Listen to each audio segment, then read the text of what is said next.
Ndio mambo matano ambayo mama anaweza kumfundisha mtoto wake wa kiume au wazazi wanaweza kumfundisha mtoto wao wa kiume. Katika malezi ya watoto wa kiume kumekuwa na changamoto nyingi sana, lakini zingatia kumwelekeza mambo haya mtoto wako wa kiume. Moja, mfundishe mtoto wako wa kiume kuheshimu wanawake. Hiki ni kitu kimoja cha muhimu sana ambacho mtoto wa kiume anapaswa kukifahamu, kumheshimu mwanamke.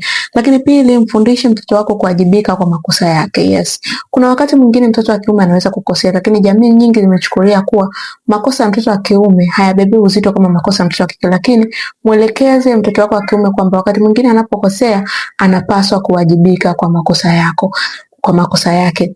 Lakini pia kitu kingine, mwelekeze mtoto wako wa kiume kuthamini kazi, kutambua kazi na kufanya kazi. Hii haina mjadala kabisa. Kwa sababu gani? Mtoto wa kiume ameumbwa kupambana.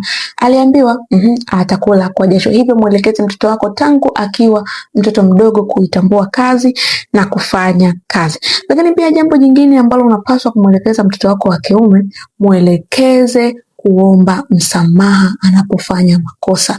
Yes. Imekuwa ni ngumu sana kwa mtoto wa kiume kuomba msamaha kwake, imekuwa ni ngumu sana, lakini mfundishe kuomba msamaha anapokosea, lakini pia mfundishe na kusamehe hata kama hajaomba msamaha. Mfundishe, mwelekeze mtoto wako ni namna gani anaweza kuomba msamaha au kusamehe pale anapokosewa. Lakini pia mfundishe mtoto wako kuwa na huruma. Ni kitu cha muhimu sana kumfundisha mtoto wako kuwa na huruma kwa watu wengine au watoto wengine. Mwelekeze mwanao kwamba kuwa katili au kujionyesha na nguvu sana sio kuwa mwanaume au sio wanaume, lakini wakati mwingine mwanaume imara anatakiwa kuwa na huruma. Tukumbuke kuwa afya ya akili na mwanaume imara mwenye akili njema na nzuri anajengwa tangu akiwa mtoto mdogo. Hope umejifunza, basi comment, like, share.